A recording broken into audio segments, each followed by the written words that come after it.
I have shot more than 500 photos with the Vivo V60e. And you know what?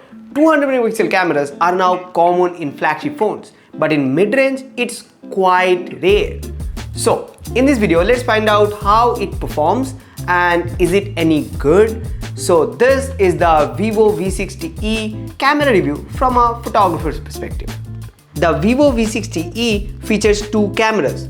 The first one is the 200 megapixel main sensor and the second one is 8 megapixel ultra wide lens.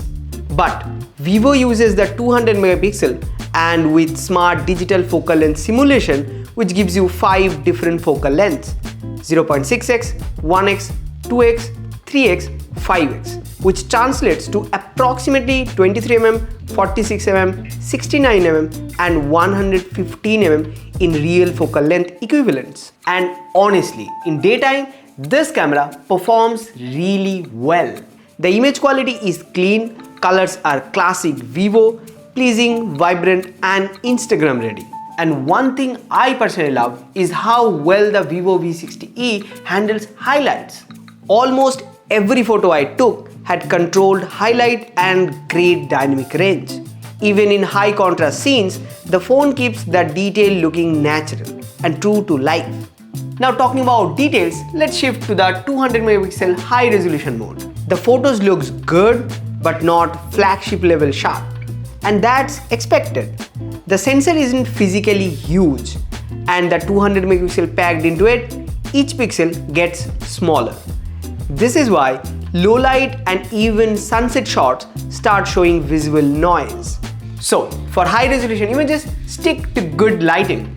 Portrait mode on the Vivo V60e is interesting because it gives you 4 focal lengths: 23, 35, 50 and 85. Just like the real lenses we use for professional shoots. You can also drop the aperture to 0.95, which is crazy. But the age detection in portraits are not that great, so I don't use this much. You get 3 bokeh styles: natural, rotary and bubbles, and they can deliver some nice film-like results. But the biggest issue is age detection. Sometimes it gets subject right, but other times it completely messes up the separation and looks bad. That inconsistency really gives you a bad experience. I have to talk about the aura light. This thing is surprisingly impressive for low light portraits. You can turn it on, add fill light, select the white balance warm to cool and even adjust the brightness. So if you are shooting portraits in dimly lit environments, this literally elevates the whole scene. And there's one more cool thing: the film camera mode. Just swipe up and get a retro Polaroid-like interface. You get all these classic film settings, and after clicking, the photos develop like a Polaroid print. It looks super aesthetic. There are tons of filters in this mode, and honestly, they look amazing. And yes, the auto light works here too, so you can literally get Polaroid style portraits at night. For video, you get 1080p at 30 and 60 fps and 4K at 30 fps max. All the clips you are seeing right now are shot in 4K 30, and the stabilization is good enough for the price.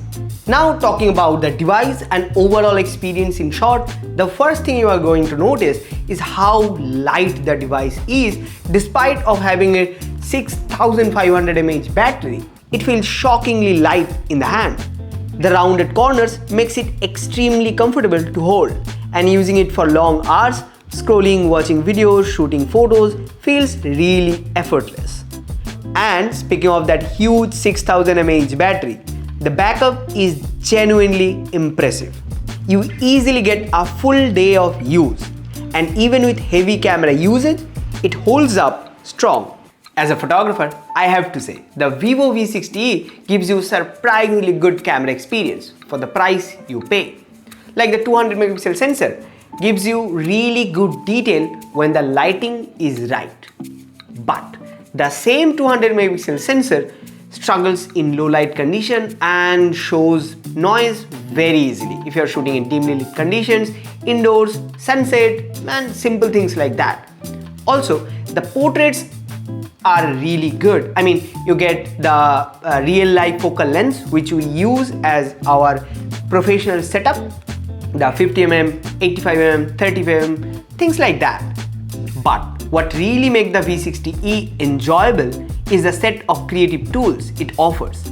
Realistic portrait focal length, adjustable aperture, bokeh style, aura light, and a fun film camera mode that I'm genuinely in love with. These features makes you want to shoot more, experiment more, and play around with different styles. So, if you're searching for a phone that can shoot good quality images in this price range, I think the Vivo V60e is no brainer. And if you have any question regarding this, do let me know in the comment section down below. See you guys in the next one. Till then, tada.